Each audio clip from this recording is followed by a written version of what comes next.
بڑا ایک اہم سوال کیا جاتا ہے انجیکشن اور انسولین کے متعلق کہ آیا ان سے روزہ ٹوٹتا ہے یا نہیں ٹوٹتا۔ متقدمین کے ہاں جو شروع والے لوگ تھے، جب انجیکشن متعارف ہوا تو ان کے ہاں فقہائے کرام نے یہ فتوے دیے کہ روزہ نہیں ٹوٹتا۔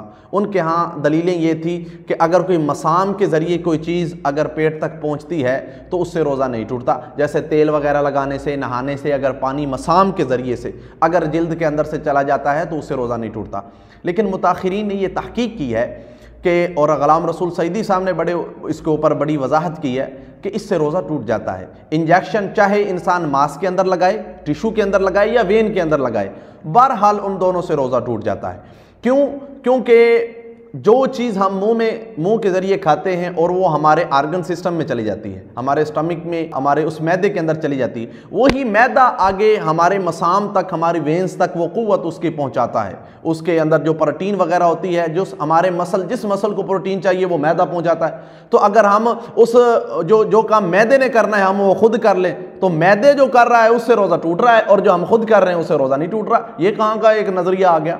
تو انجیکشن لگانا ہو یا انسولین لگانی ہو اس سے روزہ ٹوٹ جاتا ہے، اس سے بچنا چاہیے۔ لیکن متاخرین علماء اس بات کا فتویٰ دیتے ہیں کہ اگر تو شخص ایسا ہے کہ روزے کے دوران اس کو کوئی ایسا مرض لاحق ہو گیا کہ اگر وہ انجیکشن نہیں لگوائے گا تو اس کی موت کا خطرہ ہے، تو اس صورت میں اس کو اجازت ہے۔ لیکن ایک آدمی ہے ہی مریض، جیسے کوئی شوگر کا مریض ہے، وہ ہے ہی مریض، اب تو اس کے اوپر ویسے ہی روزہ معاف ہے۔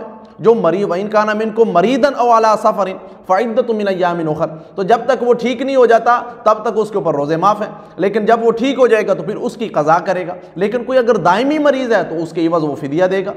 تو روزہ جو ہے وہ اس کے اوپر معاف ہے، اس وقت کو ضرورت ہی کیا ہے؟ انجیکشن لگانے سے، انسولین لگانے سے روزہ بہرحال ٹوٹ جاتا ہے، چاہے وین میں لگائیں یا ماسک کے اندر لگائیں۔ اس لیے احتیاط اس سے کرنی چاہیے۔ اور آنکھ کے اندر ڈراپ ڈالنے سے اس سے روزہ نہیں ٹوٹتا۔ اگر آنکھ کے اندر سرما لگایا اس سے بھی روزہ نہیں ٹوٹے گا۔ لیکن کان کے اندر آپ نے اگر میڈیسن ڈالی ہے، کوئی دوائی ڈالی ہے، تو اس کے اندر علماء کا اختلاف ہے، لیکن صحیح قول یہ ہے کہ اس سے بھی روزہ ٹوٹ جاتا ہے، اس سے بھی بچنا چاہیے۔ لیکن ناک اور منہ اور نیچے والے راستے سے اگر کوئی چیز داخل کی ہے تو اس سے تو ویسے روزہ ٹوٹ ہی جائے گا۔ اور عورت اگر آگے والے راستے سے اپنے فرج کی طرف سے اگر کوئی چیز داخل کرے گی، گیلی ہو، اپنی انگلی تک اگر داخل کرے گی، اگر وہ گیلی ہو تو اس سے بھی روزہ ٹوٹ جائے گا، لیکن اگر خشک ہو تو اس میں کوئی حرج نہیں، لیکن اس سے احتیاط کرنی چاہیے۔ یہ وہ مسائل تھے جو انجیکشن کے ریلیٹڈ تھے۔ انجیکشن، انسولین، ان ساری چیزوں سے روزہ ٹوٹ جاتا ہے، اس لیے بچنا چاہیے۔ ہاں، بامر مجبوری جو ہے وہ لگائی جا سکتی ہے۔